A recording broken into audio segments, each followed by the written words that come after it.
We're back for our daily NBA best bets here on Wednesday, November 5th. We've got a good assortment of games today in the National Basketball Association before one game tomorrow.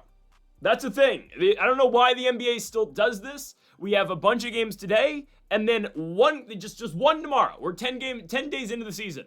And tomorrow we're going to have just one game between the Clippers and the Phoenix Suns. That's phenomenal stuff. So tomorrow I'm going to sit here for 20 minutes and we will break down Clippers Suns to the best of our ability, okay? We will be on point tomorrow for Clippers Suns, believe you me. But first, yes, we've got 5 best bets for this Wednesday, November 5th slate. Folks, before we get into the video, make sure to hit that subscribe button down below for some more daily NBA best bets here on the channel. Earlier today, we posted our college basketball best bets. Earlier in the week, we posted our college football predictions, week 11 college football predictions. That video is over 4 hours long. NFL predictions went up yesterday, and our UFC Fight Night Bonfim versus Brown full card predictions are linked in the description down below over on Greedo Plays MMA. Yesterday, another phenomenal day on the channel for us with the NBA best bets. How about a 4-1 day?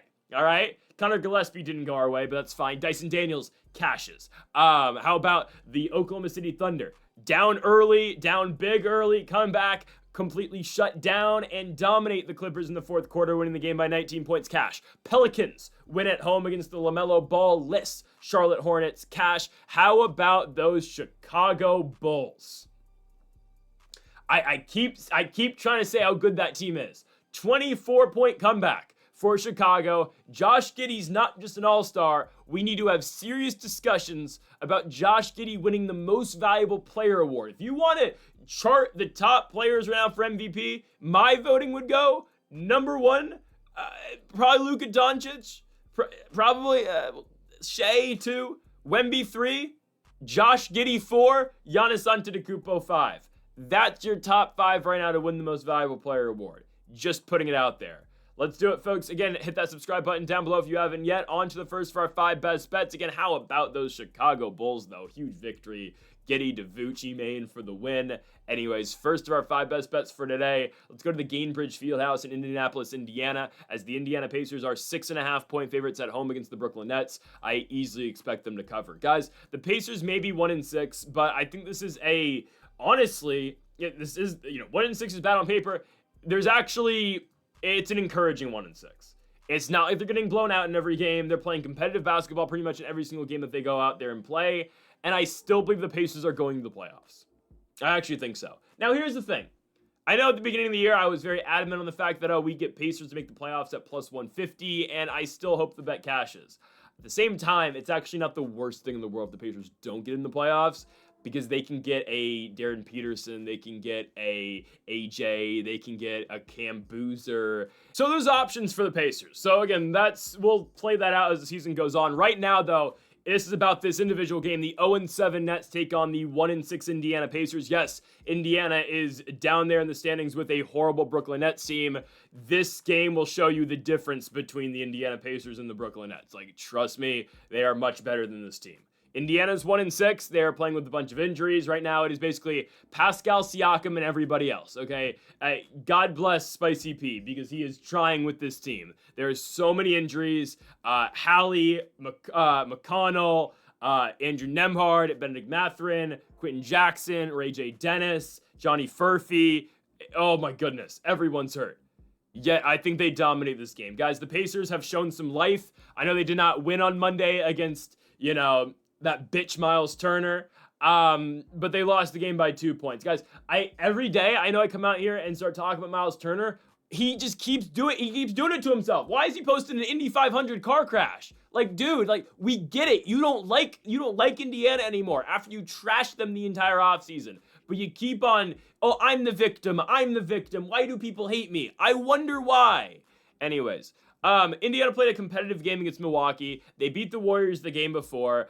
They played tight games all year long. They have. The one game that wasn't competitive all year long for the Pacers was on Halloween against the Hawks. And, they lost by 25 points to the Grizzlies. That game was super tight into the fourth quarter, and they just lost it in that game.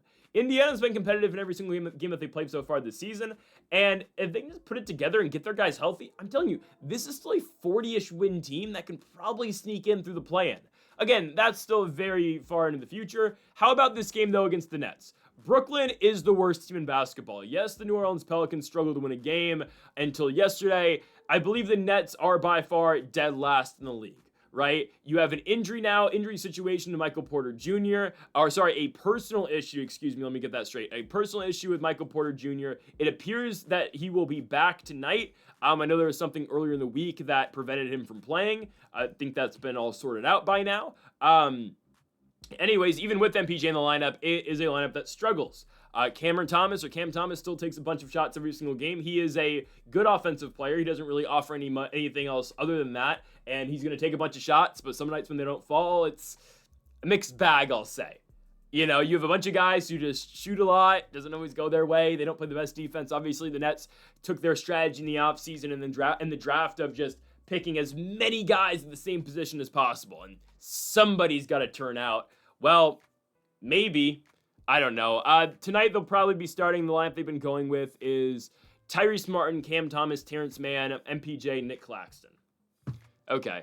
I mean, it's just hard for them to start all of their young guys when, you know, you have a couple vets starting and just, I don't know. I don't know what the Nets are doing, man. I don't know what they're trying. They drafted Drake Powell, too. I mean, they had 6 draft picks.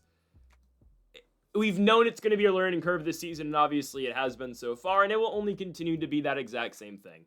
I believe the Indiana Pacers are going to dominate this basketball game. Again, they've won one game all year long, and it was at home against the Golden State Warriors. I expect Pascal Siakam to be big. Aaron Nesmith is slowly starting to get it back together as well. And Indiana's a 6.5-point favorite. Again, trust me, this will be a blowout. Okay, Brooklyn is not on the level of really any team right now in the association. We saw them go to Philly, or at home against Philly, get blown out. They went to Houston, they got blown out. They went to San Antonio, lost by double digits. They got blown out in Charlotte. They will get blown out in Indiana. Give me the Pacers minus 6.5. There are levels to this game, and you are going to see it exactly tonight at the Gainbridge Fieldhouse. On to our next best bet of the video. Let's go to another losing basketball team, but a player that has shined so far this season. We have to take a look at Keyshawn George.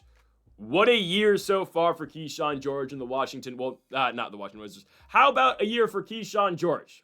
George has been playing phenomenally so far this year. In his second year, obviously, at the University of Miami. George so far this season is averaging 18 points a game.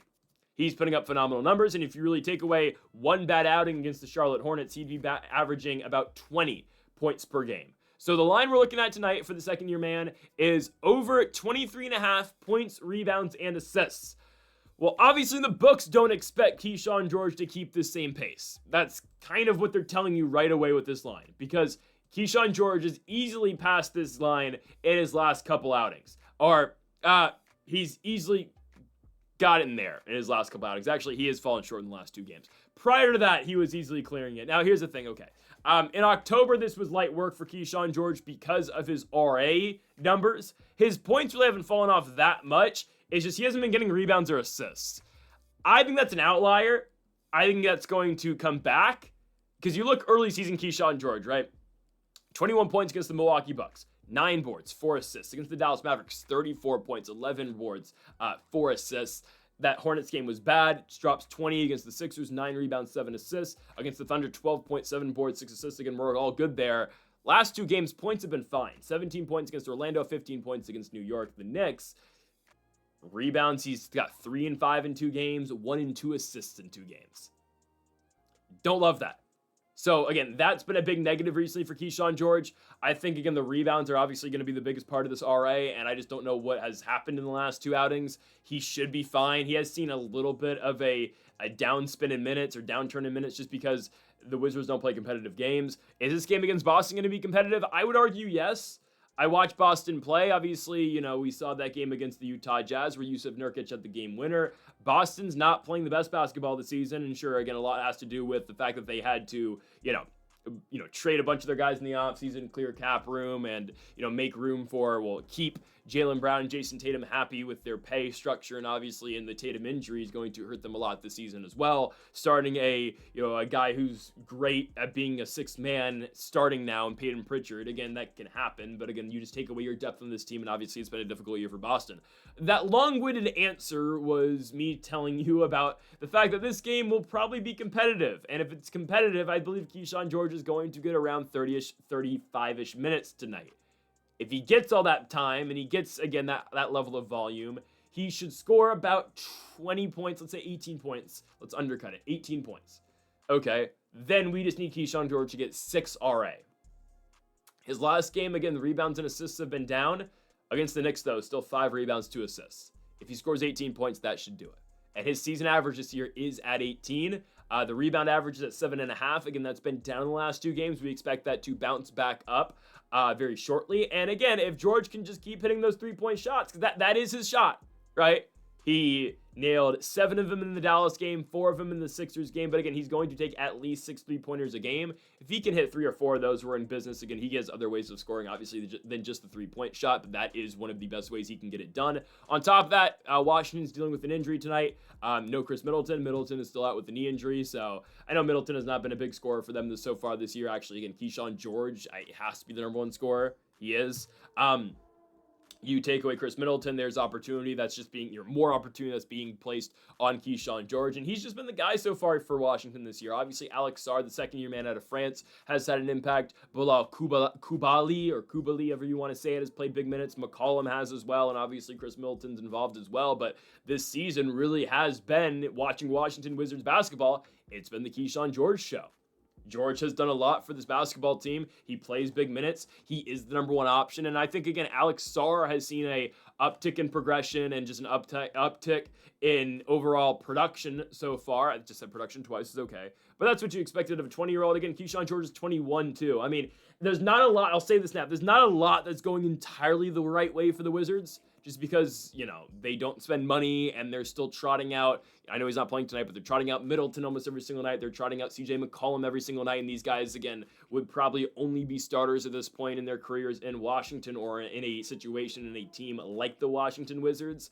Yet, that gives a great opportunity for a guy like Alex Sarr, a guy like Keyshawn George, and we've seen this breakthrough so far to George.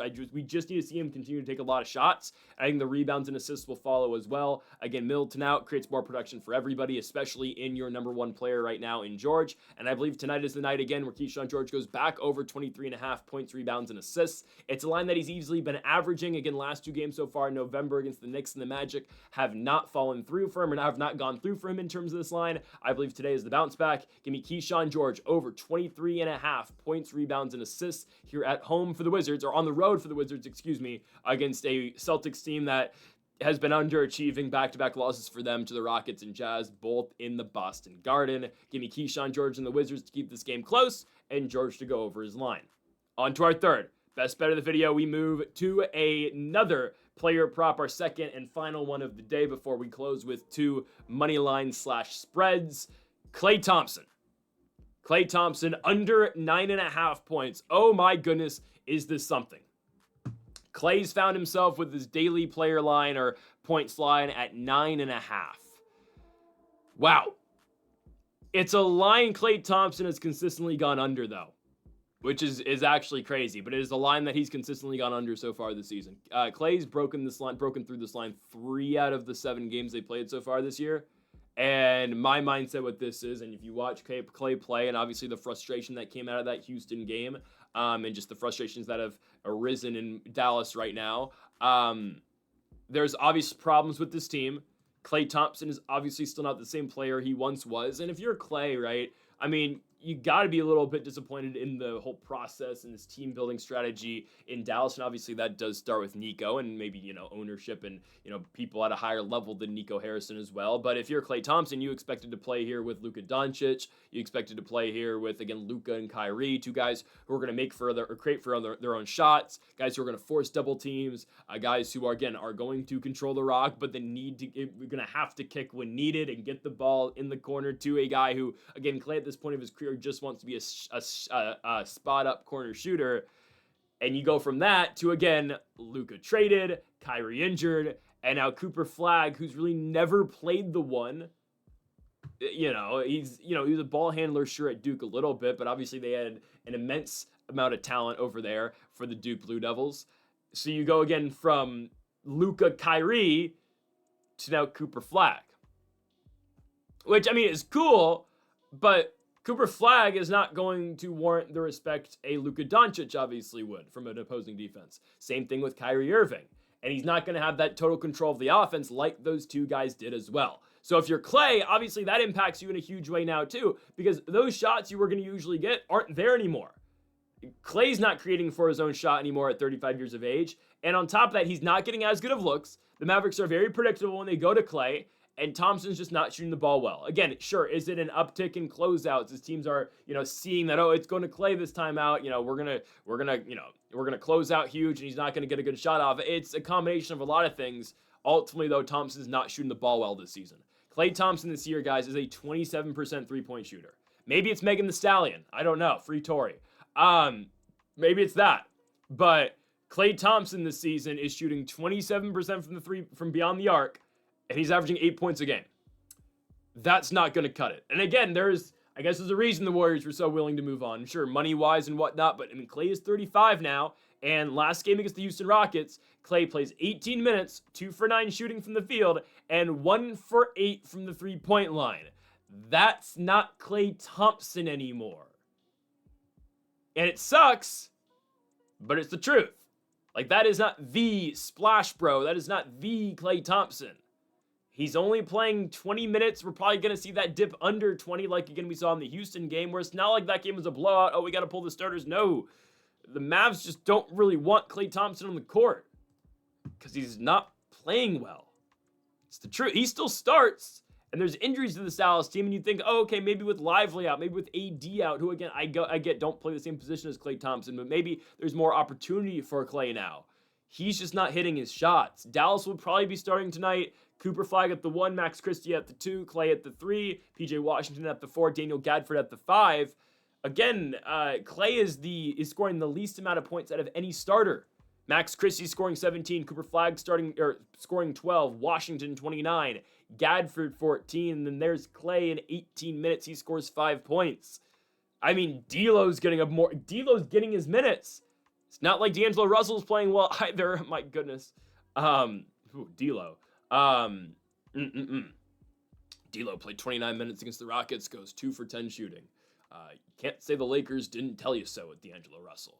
It's crazy what the Mavs are up to right now. Again, this isn't about the Mavericks, it's about Klay Thompson, but I don't think he's going to go over 9.5 points. He's done it 3 times all year long, and it was 11, 10, and 10. It's just not a line that he's easily able to get, and I believe, again, there is going to be less and less confidence, and not just Klay, but their teammates, Jason Kidd, the front office, everyone on Klay shooting as many shots. There is a very good chance we see Klay in a bench role eventually. I think they have to go to that. Unless he can figure this shot out, which maybe he will soon, but I don't think it's going to happen tonight against the Pels. I get it, Pels on the second night of a back-to-back, but this is not about them winning. Dallas probably will beat New Orleans. I'd be shocked if they didn't, but here's the thing. If you're the Mavericks, man, I mean, you've got Anthony Davis injured. You got Derek Lively hurt. You have Kyrie Irving injured, and Cooper Flag, I assume, is eventually going to turn out, but so far, Flag's been a little disappointing. He's been all right, but for the number 1 pick, averaging 13 points per game, right now with no Anthony Davis, you would expect a little bit more. Again, Flag's going to be fine. My point with all this being, though, my goodness, have they screwed this up. Luka Doncic was just on their team less than a year ago. And yeah, was it worth it to get Flag? I don't know, but look how Luka's playing. It just, ooh, man. So we're going to go under Klay Thompson here on points. I don't think he's going to be that successful tonight. 9.5, yeah, he's not scoring double digits, okay? I just don't think so. His shots, it's as simple as Klay's shots aren't falling. So again, this team, man, I mean, if you were to offer the Lakers right now AD, Max Christie, and 2 firsts for Luka, they only got 1 first for Luka. You think they'd take it? The Lakers take that? Oh, hell no. How badly did the Mavericks screw this up? Because we're taking the Lakers to beat the San Antonio Spurs tonight. Guys, the Lakers are the best team, the hottest team in basketball. They're not the best team in basketball because that has to be the Oklahoma City Thunder. Whew. More on them in a little bit. But how about the Los Angeles Lakers? How about the Los Angeles Lakers continuing to do one thing and one thing only, and that is win games? Huge test here. Don't get me wrong. It's in the thumbnail. You've already seen it. The San Antonio Spurs are 5-1. The Los Angeles Lakers are 6-2. This is number 2 in the Western Conference versus number 3 in the Western Conference. This is an absolutely massive game. I get it. I'm going with the Lakers. I mean, guys, Los Angeles is winning games, and sure, it's Portland, but at the same time, no, that same Portland Trailblazers team beat the Nuggets this season. They've beaten good teams. I don't want to hear it. Oh, it's Portland. It's a great win. That team beat Portland with no Austin Reeves, no Luka Doncic, Gabe Vincent's still out, and they still find a way to do it. And again, it's everybody stepping up. It's Nick Smith stepping up. It's Bronny James stepping up. It's DeAndre Ayton and Rui Hachimura and Marcus Smart stepping up. What is this team going to be when LeBron James comes back? I mean, this is great right now. They're winning games without Luka and AR. What happens when LeBron comes back? And just what happens when all three of these guys are playing at the same time? Like, what? Oh my goodness. Whole offseason coming in now, full, again, just a completely retooled team where you have the greatest talent to ever play the sport coming in about 4 weeks. Oh, this is going to be trouble for the league, man. Again, it's just the Thunder. I don't know if they can beat OKC.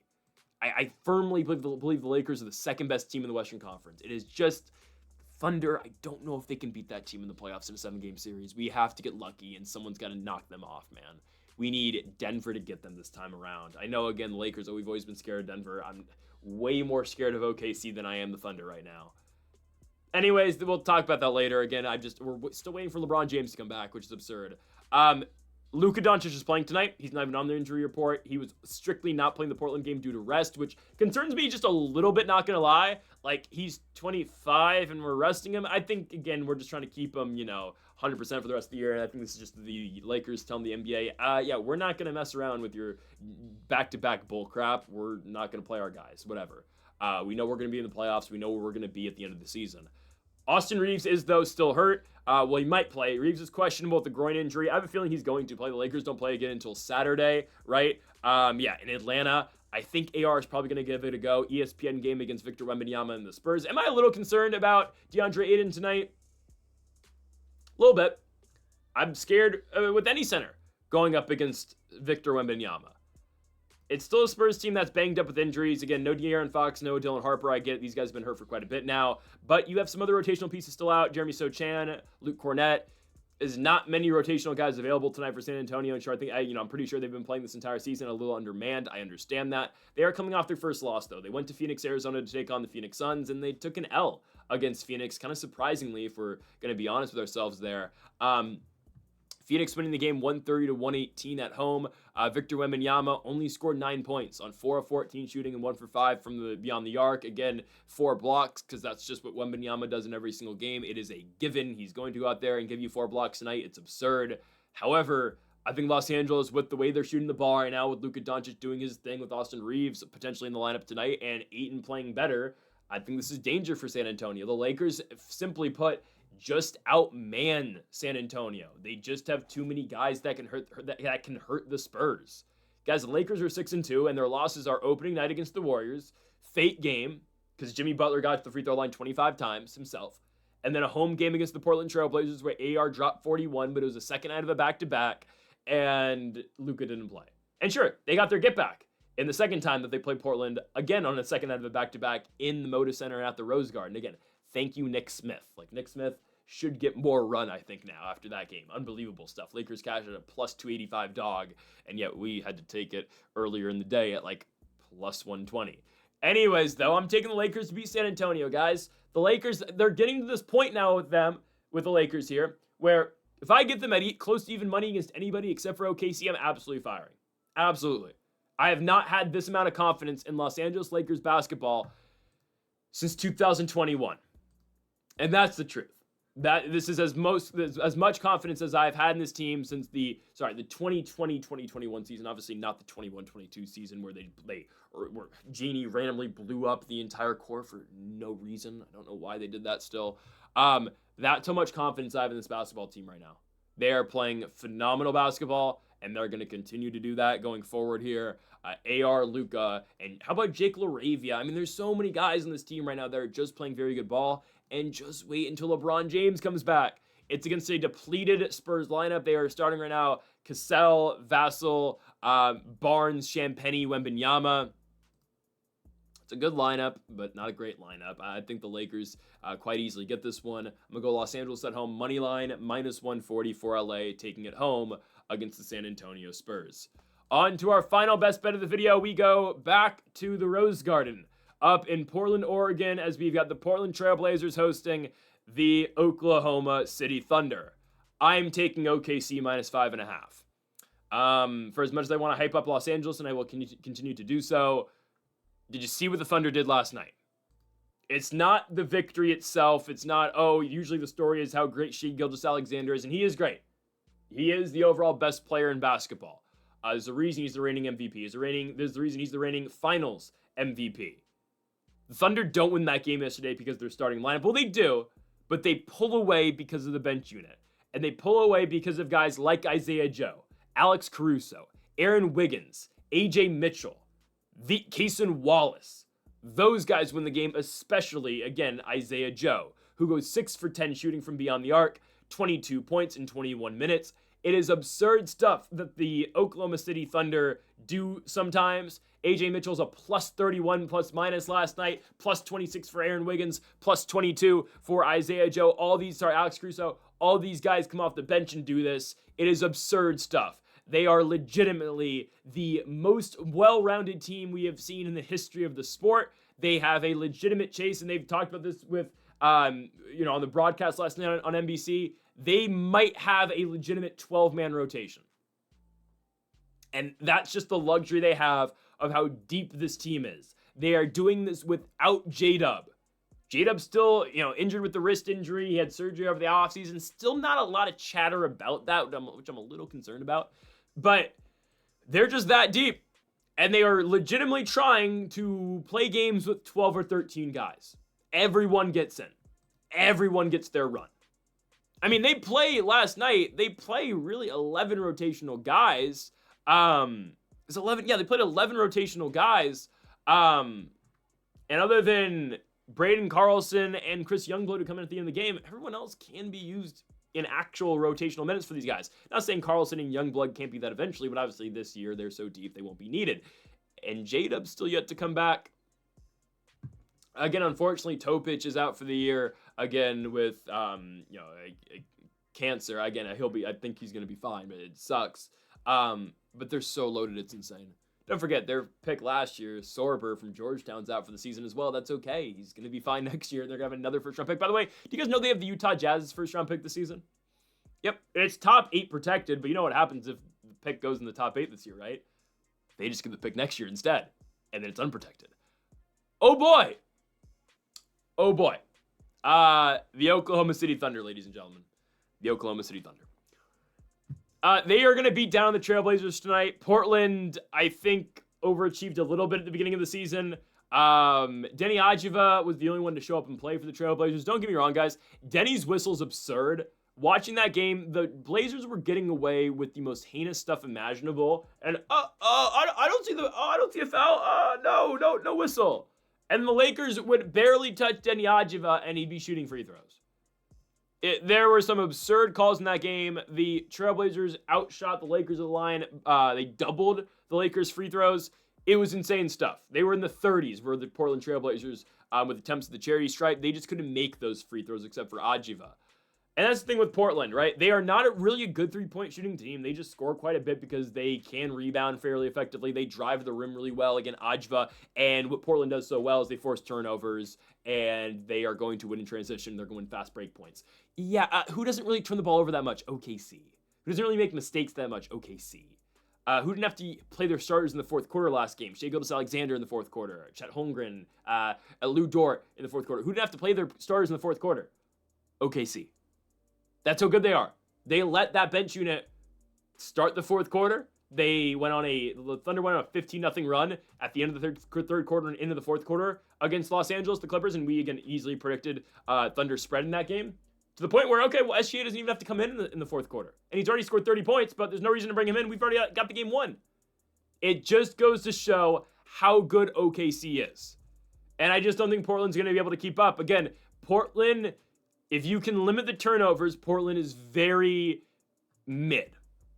They're going to take advantage of mistakes, and that's how Thiago Splitter's got this team playing. So credit to him, again, taking over for our good pal Chauncey Billups. But I think the Thunder got this game. As long as they just play clean, smart basketball, they will win. And that's exactly what Shai Gilgeous-Alexander and the Thunder are going to do. Going to 9-0 with the victory here on the road in Portland. They might win 74 games. I think they probably will. Folks, that'll do it. Again, we're taking the Thunder to close the night at -5.5. And folks, that'll do it for our NBA best bets here on November 5th. If you have not yet, though, make sure to hit that subscribe button down below for more. Make sure to leave a like if you did enjoy the video. Make sure to comment if you do disagree with any of the picks. We'll be back tomorrow for more daily NBA best bets. Folks, thank y'all for watching. Again, make sure to hit that subscribe button down below for more. And Mamba, forever.